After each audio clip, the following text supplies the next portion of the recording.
ان اللہ وملائکتہ یصلون علی النبی یا ایھا الذین آمنوا صلوا علیہ وسلموا تسلیما الصلاۃ والسلام علیک یا رسول اللہ وعلی آلک واصحابک یا خیر خلق اللہ مولاي صل وسلم دائما ابدا على حبيبك خير الخلق كلهم يا رب بالمصطفى بلغ مقاصدنا واغفر لنا ما مضى يا واسع الكرم مولاي صل وسلم دائما ابدا على حبيبك خير الخلق كلهم اللہ رب العالمین حکم الحاکمین کی حمد و ثنا اور کروڑہا مرتبہ درود و سلام ان گنت اور بے شمار مرتبہ ہدیہ درود و سلام آقا نامدار مدنی تاجدار شفیع روز شمار احمد مختار اپنے آقا و مولا جناب محمد مصطفیٰ صلی اللہ تعالیٰ علیہ وآلہ وسلم کی ذات بابرکات پر عقیدت و محبت کے ساتھ پیش کرنے کے بعد خالق کائنات وحدہ لا شریک کی مقدس اور عظیم بارگاہ کے اندر دعا ہے کہ خالق کائنات اپنے محبوب کریم صلی اللہ تعالیٰ علیہ وآلہ وسلم کے صدقے امت مصطفیٰ صلی اللہ تعالیٰ علیہ وآلہ وسلم کو عزتیں اور سربلندیاں عطا فرمائے اور امت مصطفیٰ پر اپنا رحم فرمائے۔ عزیزان گرامی، ابتدائے اسلام کا جو وقت تھا وہ نہایت مشکلات اور نہایت تکالیف اور نہایت ہی صبر کا وقت تھا۔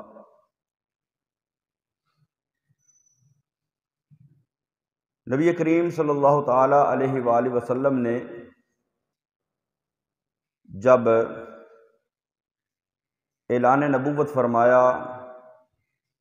دین کی تبلیغ فرمائی، اور نبی کریم صلی اللہ تعالیٰ علیہ وآلہ وسلم پر کلمہ پڑھنا شروع کیا غلاموں نے، اور دین مصطفیٰ صلی اللہ تعالیٰ علیہ وآلہ وسلم کے اندر داخل ہونا شروع ہوئے، تو کفار و مشرکین نے جو بھی کلمہ پڑھتا مسلمان ہوتا اس پر ظلم و ستم کے پہاڑ توڑنا شروع کر دیے۔ جو بھی نبی کریم صلی اللہ تعالیٰ علیہ وآلہ وسلم کی غلامی میں آتا،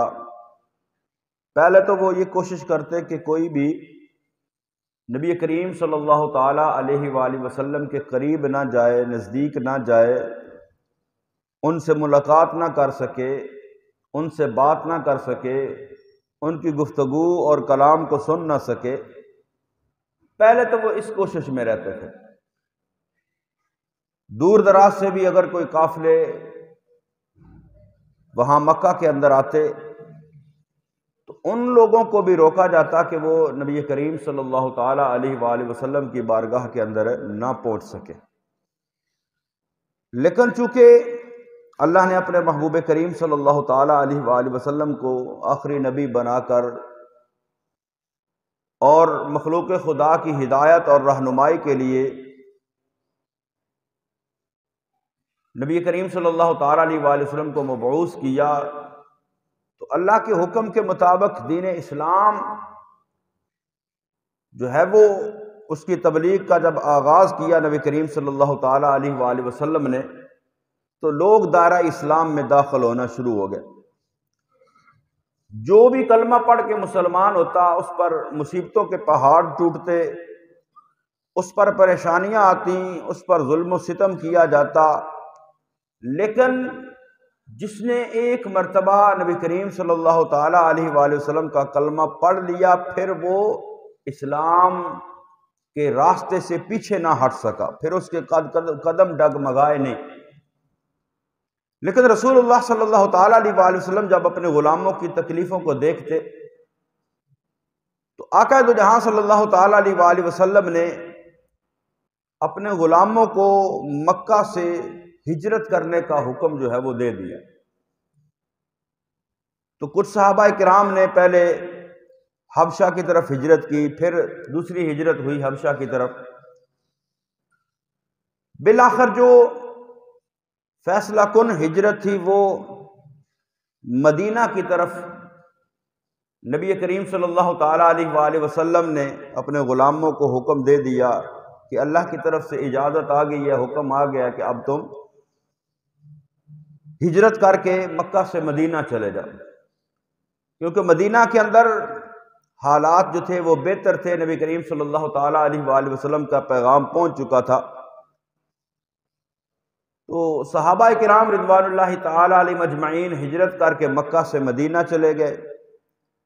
آخر کے اندر خود نبی کریم صلی اللہ تعالیٰ علیہ وآلہ وسلم بھی اللہ کے حکم کے تحت مکہ چھوڑ کر مدینہ تشریف لے گئے۔ اب کفار و مشرکین نے جب یہ دیکھا کہ یہ مکہ کے اندر رہتے تھے مسلمان، ہم ان پر ظلم کرتے تھے، ستم کرتے تھے، اب یہ ہم سے دامن بچا کر مدینہ کے اندر چلے گئے ہیں، تو وہاں پر بھی جو ہے وہ ان کو سکون سے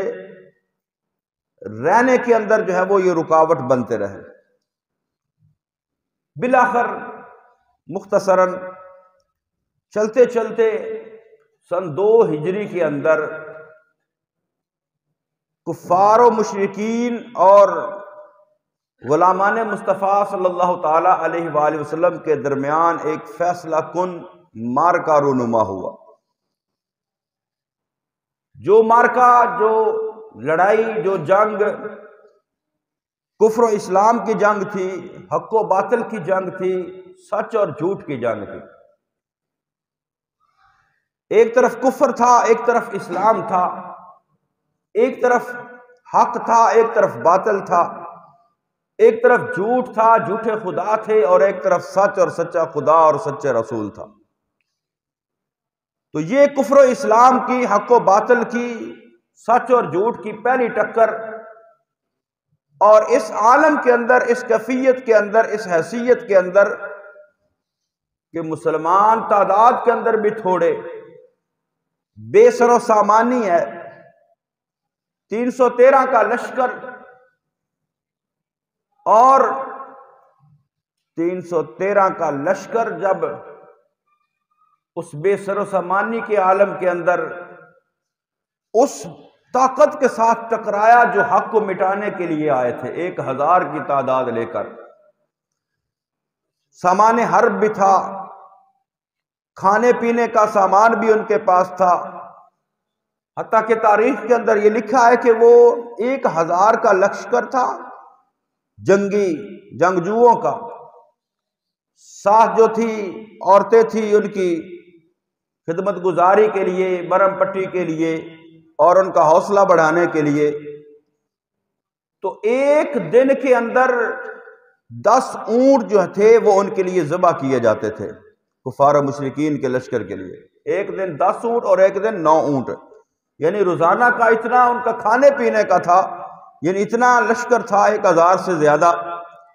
لیکن ادھر مسلمان 313 ہیں، سامان بھی پورا نہیں ہے، 2 گھوڑے ہیں، 313 کے پاس 2 گھوڑے ہیں، اور 70 یا 80 اونٹ ہیں، 6 زرے ہیں، 8 تلواریں ہیں۔ لیکن کیا تھا ان کے دل کے اندر جو جذبہ ایمانی تھا، ان کے دل کے اندر جو، کیونکہ نبی کریم صلی اللہ تعالیٰ علیہ وآلہ وسلم نے جب پتہ چلا اور یہ بدر کا معرکہ ہونے والا تھا، تو نبی کریم صلی اللہ تعالیٰ علیہ وآلہ وسلم نے پہلے اپنے صحابہ کو بٹھایا اور بٹھا کر ان سے مشورہ کیا کہ ایسے حالات میں کیا کرنا چاہیے، ایسے حالات میں کیا کرنا چاہیے۔ مشورہ کیا اپنے صحابہ سے، اپنے غلاموں سے۔ حضرت ابوبکر صدیق اٹھے اور نبی کریم صلی اللہ تعالیٰ علیہ وآلہ وسلم کی بارگاہ میں عرض کی، یا رسول اللہ صلی اللہ تعالیٰ علیہ وآلہ وسلم جیسے بھی حالات ہوں گے ہم آپ کے ساتھ ہیں۔ حضرت عمر فاروق اٹھے، عرض کیا، یا رسول اللہ صلی اللہ تعالیٰ علیہ وآلہ وسلم جیسے بھی حالات ہوں گے ہم آپ کے ساتھ ہوں گے۔ حضرت سعد بن معاذ رضی اللہ تعالیٰ عنہ اٹھے، عرض کیا، یا رسول اللہ صلی اللہ تعالیٰ علیہ وآلہ وسلم آپ ہمیں حکم ارشاد فرمائیں، دریا میں کودنے کو کہیں گے کود جائیں گے، سمندر میں کودنے کو کہیں گے کود جائیں گے، آپ ہمیں جدھر لے جانا چاہتے ہیں جائیں، لے جائیں، ہم میں سے کوئی بھی پیچھے نہیں آئے گا۔ اور حضرت مقداد بن عمر عرض کیا، یا رسول اللہ صلی اللہ تعالیٰ علیہ وآلہ وسلم ہم حضرت موسیٰ کی قوم کی طرح نہیں کہ جس وقت حضرت موسیٰ علی نبینا علیہ السلام نے اپنی قوم سے کہا کہ جہاد کا وقت آ گیا ہے، لڑائی کا وقت آ گیا ہے، تو حضرت موسیٰ کی قوم کیا کہنے لگی، فَاذْهَبْ أَنْتَ وَرَبُّكَ فَقَاتِلَا، اے موسیٰ جا تو لڑتے تیرا رب لڑے جا کے۔ فَاذْهَبْ أَنْتَ وَرَبُّكَ فَقَاتِلَا، حضرت موسیٰ کی قوم کہنے لگی کہ اے موسیٰ ہم سے لڑائی نہیں ہوتی، ہم سے جنگ نہیں ہوتی، فَاذْهَبْ أَنْتَ وَرَبُّكَ فَقَاتِلَا، جاؤ تو لڑ جا کے اور تیرا رب جا کے لڑائی کرے۔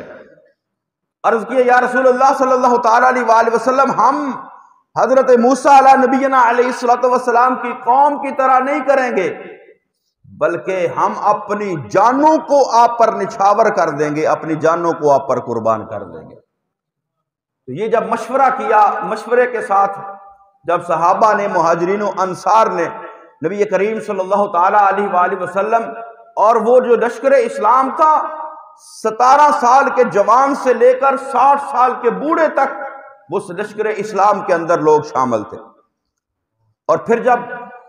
بدر کے میدان مقام تک پہنچے، وہ ایک میدان تھا کھلا، اور ایک شخص جس کا نام بدر تھا اس نے کنواں کھدوایا اور وہاں رہنا شروع ہو گیا، اس کی وجہ سے جو ہے اس کا نام بدر پڑ گیا۔ تو نبی کریم صلی اللہ تعالیٰ علیہ وآلہ وسلم یہ آپ بحیثیت کمانڈر اور بحیثیت پیشوا اور بحیثیت مقتدا ہونے کے باوجود، سپہ سالار ہونے کے باوجود، نبی کریم صلی اللہ تعالیٰ علیہ وآلہ وسلم نے اپنے غلاموں سے، اپنے صحابہ سے مشورہ کیا، اپنی مرضی، حالانکہ آپ مالک تھے، مختار تھے، جو چاہتے حکم فرماتے، لیکن آپ نے اس کے باوجود صحابہ سے مشورہ کیا، اور یہ تعلیم امت کے لیے بھی تھا کہ تم کسی بڑے عہدے مرتبے پر ہو تو کچھ کرنے سے پہلے، کوئی فیصلہ لینے سے پہلے اپنے جو نزدیکی ہیں ان کے ساتھ مشورہ ضرور کرنا چاہیے۔ تو نبی کریم صلی اللہ تعالیٰ علیہ وآلہ وسلم جب بدر کے میدان کے اندر پہنچے، اور یہ آج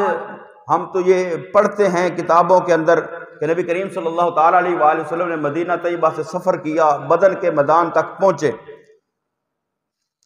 اس وقت نہ سڑکیں نہ راستے، کچھ بھی نہیں تھا، پہاڑ اور پہاڑوں کے درمیان میں سے گزر کر اتنا سفر کرنا، پھر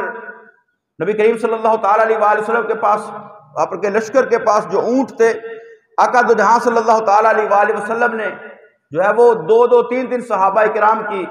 ایک ایک اونٹ پر باریاں مقرر کر دی کہ پہلے اتنی منزل تک تم سوار ہوگے، پھر اتنی منزل تک تم سوار ہوگے، یعنی اس طرح بے سر و سامانی کے عالم میں کچھ ساتھی جو ہیں، کچھ صحابہ کرام وہ سواریوں پر سوار ہے، کچھ پیدل سفر کر رہے ہیں۔ تو مدینہ سے بدر جو ہے وہ تقریباً 150 کلومیٹر ہے، تقریباً 150 کلومیٹر۔ جو دوست احباب جن کو اللہ نے توفیق عطا فرمائی ہے، جنہوں نے میدان بدر کی زیارت کی یا دیکھا ہے اس میدان بدر کو، اس مقام کو، 150 کلومیٹر کا فاصلہ، تو پیدل سفر کرنا، اس طرح جو ہے وہ اس پر اونٹوں پر سفر کرنا اور بغیر کسی راستے کے سفر کرنا، یہ ان کا جذبہ ایمانی تھا جو ان کو اس میدان پر لے گیا، اس مقام پر لے گیا، اور پھر اللہ نے پھر ان کی مدد و نصرت بھی فرمائی۔ تو جب میں بدر کے میدان کے اندر پہنچے تو نبی کریم صلی اللہ تعالیٰ علیہ وآلہ وسلم نے جو بدر کے کنویں تھے ان سے پیچھے پڑاؤ کیا۔ ایک نبی کریم صلی اللہ تعالیٰ علیہ وآلہ وسلم کے غلام، جوانی کے عالم نوجوان تھے، حضرت حباب بن منذر، نبی کریم صلی اللہ تعالیٰ علیہ وآلہ وسلم کی بارگاہ کے اندر حاضر ہوئے، عرض کیا یا رسول اللہ صلی اللہ تعالیٰ علیہ وآلہ وسلم، آپ نے جو یہاں قیام کیا ہے، یہاں پڑاؤ کیا ہے، کیا یہ اللہ کے حکم سے کیا ہے یا جنگی حکمت عملی کے طور پر خود کیا ہے؟ اگر تو اللہ کے حکم سے کیا تو پھر زبانیں باندھ دیں، پھر ہم کچھ نہیں کہیں گے، پھر اللہ کے حکم کو مانیں گے۔ نبی کریم صلی اللہ علیہ وسلم نے ارشاد فرمایا، میرے غلام ہے، میرے صحابی، یہ اللہ نے حکم نہیں دیا یہاں پر پڑاؤ کرنے کا، یہاں پر قیام کرنے کا، یہاں پر خیمے لگانے کا، یہ جنگی حکمت عملی کے طور پر۔ تو پھر بھی ہاتھ باندھ کر کھڑے ہوئے مصطفیٰ کریم صلی اللہ علیہ وسلم کی بارگاہ کے اندر، عرض کیا یا رسول اللہ صلی اللہ تعالی علیہ وآلہ وسلم، اگر تو یہ اللہ کا حکم نہیں، جنگی حکمت عملی ہے، تو یا رسول اللہ صلی اللہ تعالی علیہ وآلہ وسلم اگر میں اپنی کچھ رائے دوں تو کیا میری رائے مانی جائے گی؟ نبی کریم صلی اللہ علیہ وسلم نے فرمایا، میرے غلام بتاؤ کیا بات ہے؟ عرض کیا یا رسول اللہ صلی اللہ تعالی علیہ وآلہ وسلم، آپ نے خیمے لگائے ہیں اور کنویں جو ہیں وہ سامنے ہیں، آپ نے کنویں سے پیچھے خیمے لگائے ہیں۔ یا رسول اللہ صلی اللہ تعالی علیہ وآلہ وسلم، کنویں سے آگے خیمے لگائیں تاکہ پانی پر ہمارا قبضہ ہو جائے، کفار جو ہے وہ پانی نہ لے سکے۔ تو نبی کریم صلی اللہ تعالی علیہ وآلہ وسلم فرمایا کہ اے میرے غلام، تمہاری رائے بہت اچھی ہے، تمہارا مشورہ بہت اچھا ہے۔ اس پر بھی جو ہے وہ اس مشورے کو تسلیم کر کے نبی کریم صلی اللہ علیہ وسلم نے وہاں سے خیمے اکھاڑ کر وہ کنووں سے آگے لگانے کا حکم دے دیا۔ تو یہاں پر بھی سبق ہے کہ اگر کوئی بات ہو، کوئی فیصلہ ہو، جو سربراہ ہوتا ہے، جو سپہ سالار ہوتا ہے، لیکن اگر کوئی چھوٹے عہدے کا بندہ بھی اگر کوئی مشورہ صحیح دے دے تو اس مشورے کو بھی مان لینا چاہیے، اس مشورے کو بھی تسلیم کر لینا چاہیے۔ یہ نہیں بڑا میں جو کر چھڑا بس وہی ہوئے گا، نہیں، اگر کوئی چھوٹا بھی کوئی بات کر دے، کوئی اچھی بات کر دے جس میں بھلائی نظر آ رہی ہو، تو پھر کسی چھوٹے کی بات کو بھی مان لینا، یہ رسول اللہ صلی اللہ تعالی علیہ وآلہ وسلم کی سنت ہے۔ اور پھر نبی کریم صلی اللہ تعالی علیہ وآلہ وسلم کے غلام نے حضرت سواد بن غزیہ عرض کیا یا رسول اللہ صلی اللہ تعالی علیہ وآلہ وسلم، ہم آپ کے لیے ایک جگہ پر جو ہے وہ عریش بنا دیتے ہیں، ایک مچان، جس کو اردو زبان میں مچان کہتے ہیں، اوپر خیمہ سا لگا کر اور اونچی جگہ پر جو ہے وہ آپ کی ٹھہرنے کی جگہ، عریش، خیمہ۔ تو یا رسول اللہ صلی اللہ تعالی علیہ وآلہ وسلم، آپ یہاں پر قیام فرمائیں، ہم میدان جنگ میں لڑیں گے، اور اگر ہمیں مٹا دیا گیا تو یا رسول اللہ صلی اللہ علیہ وسلم، آپ کے خیمے کے باہر سواریاں موجود ہوں گی، آپ سواری پر بیٹھ کر جو ہے وہ مدینہ شریف چلے جائیے گا، مدینہ شریف تشریف لے جائیے گا، وہاں آپ کو اور غلام مل جائیں گے جو آپ پر اپنی جانیں نچھاور کر رہے ہیں۔ یعنی اس وقت میں صحابہ کا یہ جذبہ یہ تھا کہ نبی کریم صلی اللہ تعالی علیہ وآلہ وسلم کو کسی قسم کی تکلیف نہ پہنچے، نقصان نہ پہنچے، اور اپنی جانیں قربان کرنے کے لیے وہ بدر کے میدان کے اندر آگے تھے۔ پھر اللہ کے محبوب کریم صلی اللہ تعالی علیہ وآلہ وسلم نے اس مقام پر جہاں آپ کا جھونپڑا وہ عریش بنایا گیا، خیمہ لگایا گیا، اللہ کے محبوب کریم صلی اللہ تعالی علیہ وآلہ وسلم نے سر سجدے کے اندر رکھ لی، سر سجدے کے اندر رکھ کر اللہ رب العالمین احکم الحاکمین کی بارگاہ کے اندر دعا کی کہ الہی آج اس وعدے کو پورا فرما جو وعدہ تو نے میرے ساتھ فرمایا ہے کہ اسلام کو غالب کرے گا۔ آج یہ چند مٹھی بھر لوگ جو تیرے دین کے لیے اپنے گھروں سے نکل آئے ہیں، اے رب العالمین، اے پروردگار، اپنی مدد اور نصرت جو ہے اس کو شامل حال فرما۔ اگر یہ چند لوگ آج مٹا دیے گئے تو قیامت تک تیری عبادت کرنے والا کوئی پیدا نہیں ہوگا۔ آپ سجدے کے اندر تھے کہ نبی کریم صلی اللہ تعالی علیہ وآلہ وسلم کے مبارک کندھوں سے چادر سرکی، حضرت ابوبکر صدیق نے آ کر چادر سیدھی کی اور عرض کیا یا رسول اللہ صلی اللہ تعالیٰ علیہ وآلہ وسلم سر انور اٹھائیے، اللہ ضرور اپنی مدد شامل کرے گا۔ تو نبی کریم صلی اللہ تعالیٰ علیہ وآلہ وسلم کو اونگ آئی، اللہ کی طرف سے وحی آئی، اور نبی کریم صلی اللہ علیہ وسلم فرمایا ابوبکر مبارک ہو، اللہ نے وعدہ پورا کر دیا ہے، اللہ کی مدد اور نصرت آ چکی ہے۔ اے ابوبکر یہ جبریل اللہ کے حکم سے میرے پاس آ چکے ہیں 1000 کا لشکر لے کر، اور اللہ رب العالمین احکم الحاکمین نے پھر لشکر در لشکر جو ہے بثلاثۃ آلاف من الملائکۃ منزلین بخمسۃ آلاف من الملائکۃ مصومین، 3000 5000 فرشتے جو تھے وہ مسلمانوں کی مدد کے لیے۔ صحابہ بیان کرتے ہیں کہ ہم جب میدان کے اندر جاتے اور کسی دشمن پر کسی کافر پر جو ہے جب تلوار کا وار کرنے لگتے، ہمارے وار کرنے سے پہلے اس کی گردن دھڑ سے جدا ہو جاتی اور آواز آتی اقدم حیزوم اقدم حیزوم۔ صحابہ نے جب عرض کیا یا رسول اللہ صلی اللہ علیہ وسلم یہ معاملہ پیش آیا ہے، تو آقا دو جہاں صلی اللہ علیہ وسلم نے ارشاد فرمایا وہ جبریل تھے، اور جبریل کے گھوڑے کا نام حیزوم ہے، اور جبریل تمہارے ساتھ میدان جنگ کے اندر جہاد کر رہے ہیں، لڑائی کر رہے ہیں، وہ اللہ کی طرف سے تمہاری مدد کے لیے بھیجے گئے ہیں۔ اور حضرت ابو بردہ رضی اللہ تعالیٰ عنہ نبی کریم صلی اللہ تعالیٰ علیہ وآلہ وسلم کی بارگاہ کے اندر کفار و مشرکین کے 3 سر جو ہے وہ پیش کیے، عرض کیا یا رسول اللہ صلی اللہ تعالیٰ علیہ وآلہ وسلم یہ 2 جو ہیں یہ سر میں نے اتارے ہیں، 2 کو قتل میں نے کیا ہے، لیکن یہ تیسرا اس کو میں قتل کرنے کا ارادہ رکھتا تھا کہ ایک سفید شخص جو ہے لمبے قد والا وہ آیا اور اس کی سر جو ہے اس کا گردن کاٹ دی، اس کا سر تن سے جدا کر دیا۔ کہ محبوب کریم صلی اللہ علیہ وسلم نے فرمایا میرے غلام وہ اللہ کا فرشتہ تھا تو جو تمہارے ساتھ میدان جنگ کے اندر جہاد کر رہے۔ اور پھر غلاموں کا بھی بڑا جذبہ،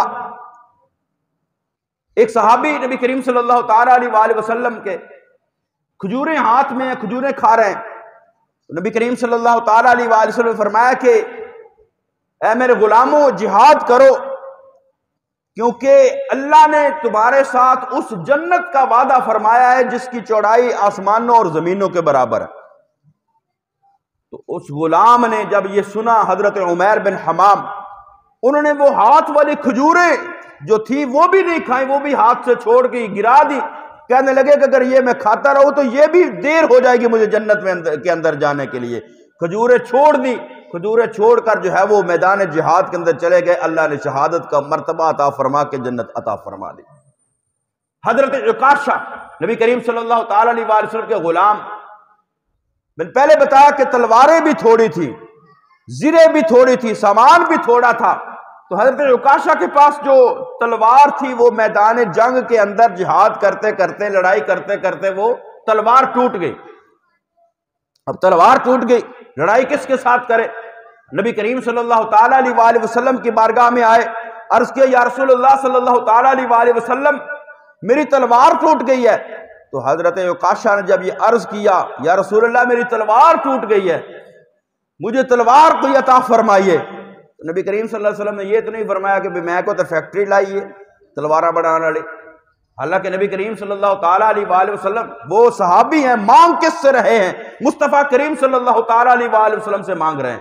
یا رسول اللہ میری تلوار ٹوٹ گئی ہے۔ آقا دو جہاں صلی اللہ تعالیٰ علیہ وآلہ وسلم نے ایک کھجور کی ٹہنی اور چھڑی پاس تھی، وہ اٹھا کر دی، فرمایا عکاشہ جاؤ اس کے ساتھ لڑو۔ حضرت عکاشہ کہتے ہیں جب میں نے ہاتھ میں لی وہ چھڑی تھی، جب میں نے میدان جہاد کے اندر جا کر اس کو لہرایا تو وہ چھڑی میرے ہاتھ میں تلوار بن گئی، اور اس کے بعد بھی میں کئی جنگوں کے اندر اس تلوار کے ساتھ لڑتا رہا۔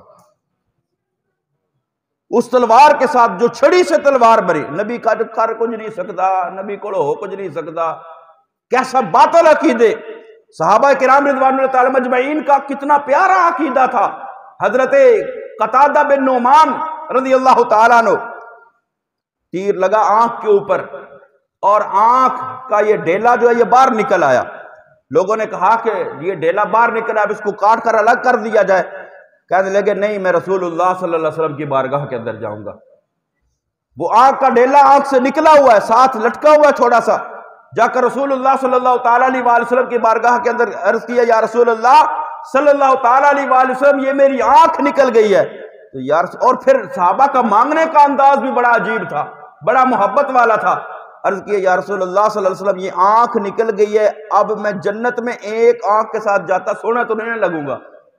انداز کتنا پیارا تھا مانگنے کا کہ یا رسول اللہ آپ کے صدقے جنت ملے گی, شہادت ملے گی, جنت میں اندر جاؤں گا یا رسول اللہ ایک آنکھ دے نال تے پھر بندہ سونا نہیں نہ لگدا. تو نبی کریم صلی اللہ تعالیٰ علیہ وآلہ وسلم نے اس ڈھیلے کو پکڑا, اپنی جگہ پر رکھا, اپنا لعاب دہن لگایا, اپنا ہاتھ مبارک لگایا, اللہ نے اس آنکھ کو تندرست کر دیا,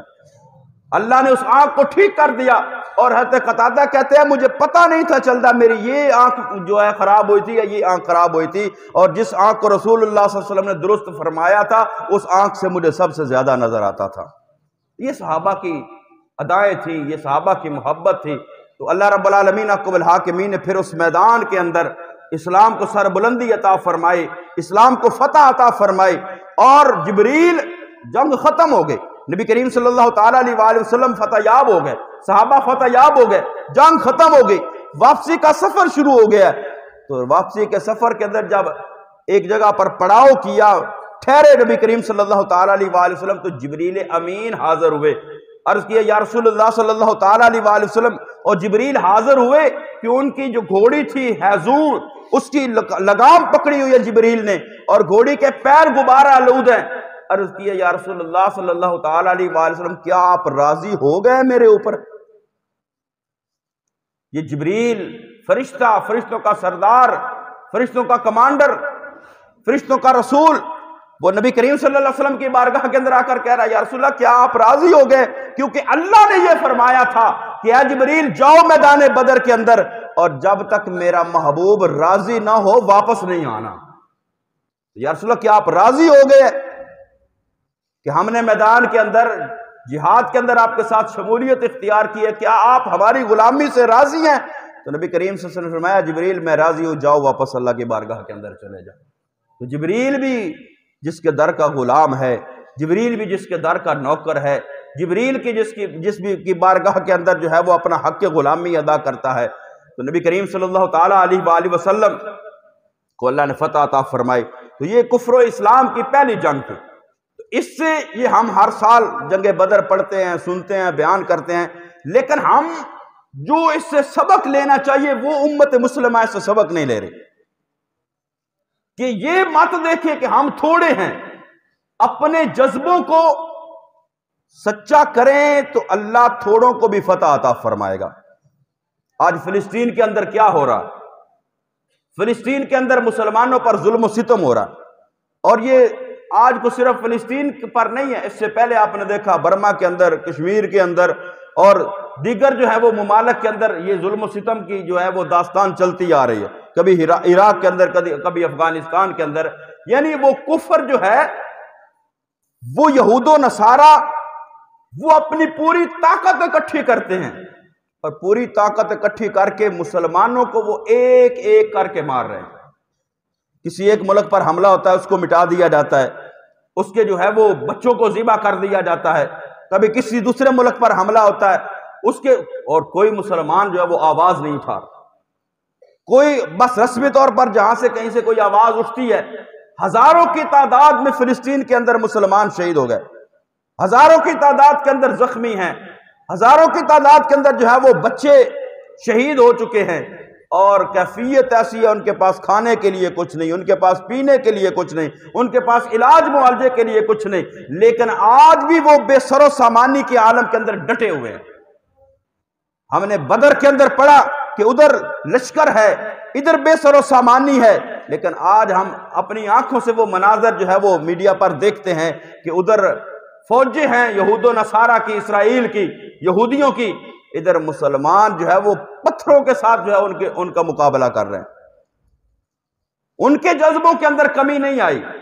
لیکن بحیثیت امت مسلمہ ہماری غیرت جو ہے وہ سو چکی ہے. بحیثیت امت مسلمہ, پوری امت مسلمہ جو ہے, حالانکہ ایٹمی طاقت بھی ہے, مال و دولت والے ممالک بھی ہیں, سب کچھ ہونے کے باوجود جو ہے وہ ہم مسلمان جو ہیں وہ خاموشی کے ساتھ بیٹھے ہیں,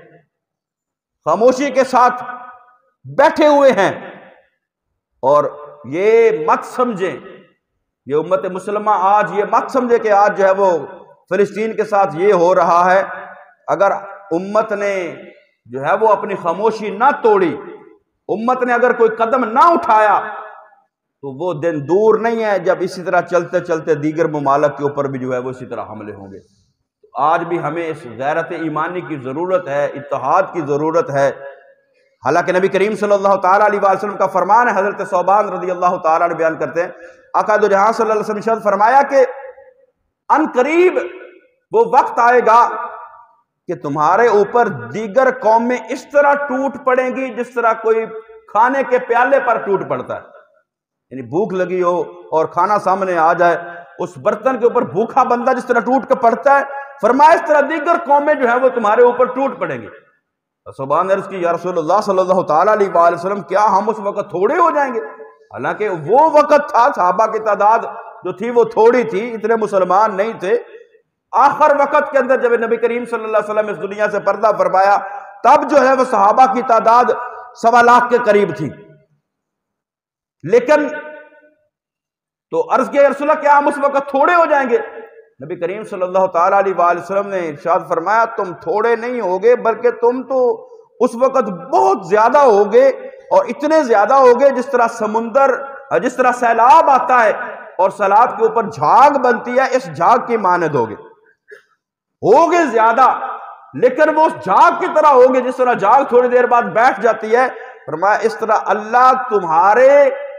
دشمنوں کے سینوں سے تمہارا خوف نکال دے گا، تمہارا ڈر نکال دے گا۔ یعنی آج مسلمان جو ہے وہ اربوں کی تعداد میں ہیں، لیکن اس کے باوجود کیا ہے؟ مسلمانوں کا کوئی ڈر نہیں، کوئی خوف نہیں ہے۔ مسلمانوں کو توڑ توڑ کر مارا جا رہا ہے، توڑ توڑ کر جو ہے وہ ختم کیا جا رہا ہے۔ نبی کریم صلی اللہ علیہ وسلم کے صحابی نے عرض کی، یا رسول اللہ صلی اللہ علیہ وسلم ہم تھوڑے ہو جائیں گے؟ آقا نے فرمایا تھوڑے نہیں ہوگے زیادہ، لیکن ایسی ہوگے جیسے سیلاب کے اوپر جھاگ ہوتی ہے، تمہارا خوف دشمن کے دلوں سے نکل جائے گا۔ تو عرض کیا، یا رسول اللہ صلی اللہ علیہ وسلم اس کی وجہ؟ فرمایا اس کی وجہ یہ ہے کہ تمہارا خوف نکل جائے گا اور تمہارے دلوں کے اندر اللہ وہن ڈال دے گا۔ عرض کیا، یا رسول اللہ صلی اللہ علیہ وسلم وہ وہن کیا ہے؟ آقا دو جہاں صلی اللہ علیہ وسلم نے فرمایا، قال حب الدنیا وکراہیت الموت، فرمایا دنیا کی محبت اور موت کا ڈر تمہارے دل میں پہنچ جائے گا۔ آج مسلمان کیوں نہیں قدم اٹھاتا؟ آج مسلمان کیوں نہیں قدم بڑھاتا؟ کیوں؟ دنیا کی محبت ہے۔ عرب ممالک ہیں، عرب کنٹریز ہے، جہاں پیسہ ہے، جہاں دولت ہے، وہ اپنے اس دنیا کے اندر مگن ہے، اور جن کے پاس قوت ہے، طاقت ہے، پاور ہے، ان کے پاس وسائل نہیں۔ لیکن اگر یہ سارے مسلمان ممالک متحد ہو جائیں، اکٹھے ہو جائیں، تو پھر کفر کی جرت نہیں، کفر جو ہے وہ اسلام کے سامنے ٹھہر سکے، کیونکہ جنگیں وہ آلات سے نہیں لڑی جاتی، جنگیں اسلحے سے نہیں لڑی جاتی، جنگیں جو ہیں وہ جذبوں کے ساتھ لڑی جاتی ہیں۔ جس طرح مصطفیٰ کریم صلی اللہ علیہ وسلم کے غلاموں نے بدر کے میدان کے اندر وہ جنگ بدر لڑی اور اللہ نے فتح عطا فرمائی، اس فتح کے صدقے اللہ رب العالمین امت مسلمہ کو اتحاد عطا فرمائے اور امت مسلمہ کو سربلندی نصیب فرمائے۔ آمین وما علیہ الا البلاغ المبین۔